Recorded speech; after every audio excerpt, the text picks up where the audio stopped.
ጾም በሁሉም ህዝቦች ላይ የተደነገገ ነው። ረመዳን ደግሞ ወሰን የለሽ ጸጋ ነው። የረመዳንን ትልቅነት ካሳየኝ ሁለት ዘገባ ልንገራችሁ።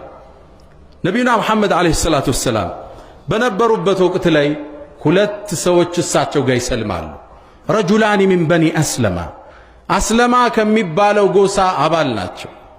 አንደኛው ጠንካራ ነው በዒባዳ ሶላቱ፣ ጾሙ፣ ጂሃዱ የሚሳተፍ ነው። አንደኛው የኔ ቢጤ ደካማ ነው።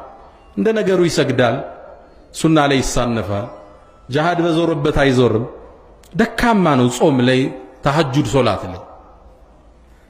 ታዲያ ያነ የመጀመሪያው ወንድሙ ጂሃድ ላይ ወጣና ሸሂድ ሆነ። በአላህ መንገድ ተሰዋ፣ ሸሂድ ሆነ። በአመቱ ይሄ በዒባዳ ደካማ የሆነው ዘመዱ ተከተለው፣ የጎሳው ባለቤት።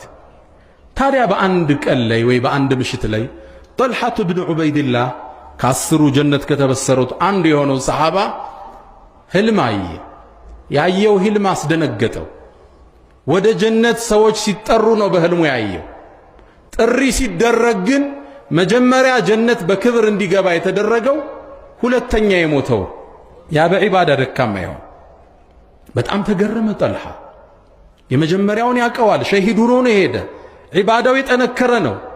እንዴት ቀድሞ ሊጠራ ቻለ? ይሄን ብጅታ ይዞ ጠልሐ ወደ ሰሓቦች ወጣ፣ ታሪኩን ነገራቸው።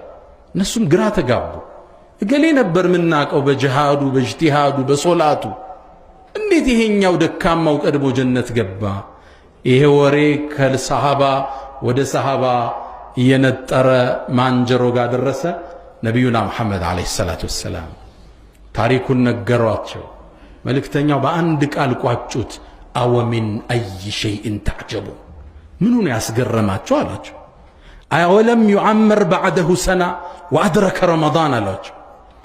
ከሱ በኋላ አንድ ዓመት አልቆየም እንዴ ሁለተኛው አሏቸው። አዎ አሉ። ረመዳንስ አግኝቶ ይል አሏቸው። አዎ አሏቸው። ፈወላህ አሉ፣ በአላህ ይሁንብኝ፣ ለማ በይነሁማ ከማ በይነ ሰማኢ ወልአርድ፣ በሁለቱ መሃል ያለው የጀነት ደረጃ ልዩነት በምድርና በሰማይ ካለው በላይ ነው አሉ ነቢዩ ሰለላሁ ዐለይሂ ወሰለም። አዎ እርግጥ ነው በዒባዳ ይበልጠዋል፣ በተሐጁድ ይበልጠዋል። አዎ እርግጥ ነው ሸሂድ ሆኖ ነው የተሰዋው ያንደኛው። ይሄኛው ግን ረመዳንን አገኘ። ረመዳን ውስጥ ገባህ ማለት ደረጃህ የሚደርስበት የለም። ነሳኢሙ ረሐማት አታኩም ረመዳን መጣላችሁ ይላሉ ነቢዩ ሰለላሁ ዐለይሂ ወሰለም። ይሄን ደረጃ ስለሚያውቁ ነው